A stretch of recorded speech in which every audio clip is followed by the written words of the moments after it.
Screenshot കേസിൽ അറസ്റ്റിലായ DYFI നേതാവ് ജിതിൻ ഭാസ്കറിന്റെ ഫോൺ റീസെറ്റ് ചെയ്തെന്ന് കണ്ടെത്തൽ.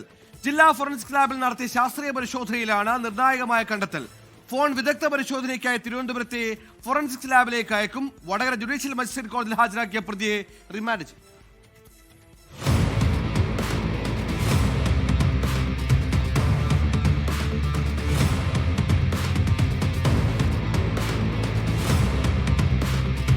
ഫോൺ പരിശോധിച്ചാൽ സ്ക്രീൻഷോട്ടിന്റെ ഉറവിടം കണ്ടെത്താമെന്ന പ്രതീക്ഷയിലായിരുന്നു വടകര റൂറൽ എസ്.പിയുടെ നേതൃത്വത്തിലുള്ള പ്രത്യേക അന്വേഷണ സംഘം.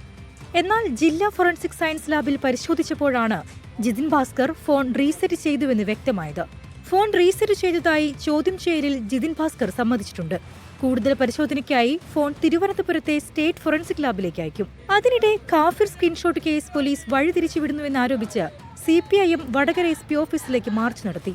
പോലീസുകാർക്കെതിരെ CPIM ജില്ലാ സെക്രട്ടറി M. മെഹബൂബ് ഭീഷണി മുഴക്കി. രാഷ്ട്രീയ പ്രേരിതമായി ഞങ്ങളെ ലക്ഷ്യം വെച്ചുകൊണ്ട് ഞങ്ങളുടെ DYFI സഖാക്കളെ കള്ളക്കേസിൽ കുടുക്കണമെന്ന ധാരണയോടുകൂടിയുള്ള പ്രവർത്തനം നടത്തിയതുകൊണ്ടാണ് ഞങ്ങൾ ഈ പോലീസ് സ്റ്റേഷൻ മാർച്ച് നടത്തുന്നത്. SIT അന്വേഷണത്തിൽ ഒരു തിരക്കഥയുമില്ലെന്ന് ആഭ്യന്തരമന്ത്രി രമേശ് ചെന്നിത്തല പ്രതികരിച്ചു. കഴിഞ്ഞ ഗവൺമെന്റ് കാലത്ത് അന്വേഷിച്ചിട്ട് അത് മടക്കിയ ഫയലാണ്. അത് എനിക്ക് പരാതി കിട്ടിയപ്പോൾ ആ പരാതിയെപ്പറ്റി ഞാൻ അന്വേഷിക്കാൻ ഒരു ടീമിനെ വെച്ചു. ആ ടീമിനകത്ത് ഒരു രാഷ്ട്രീയവുമില്ല.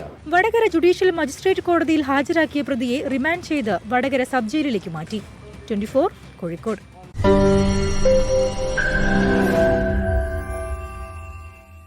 ലോകത്തെവിടെയായാലും ഏത് സമയത്തും 24 വാർത്തകളും ഓഗ്മെന്റഡ് റിയാലിറ്റി പാക്കേജുകളും എക്സ്പ്ലെയിനറുകളും വിശദമായി കാണാൻ ഞങ്ങളുടെ YouTube ചാനൽ നിങ്ങൾക്ക് സബ്സ്ക്രൈബ് ചെയ്യാം.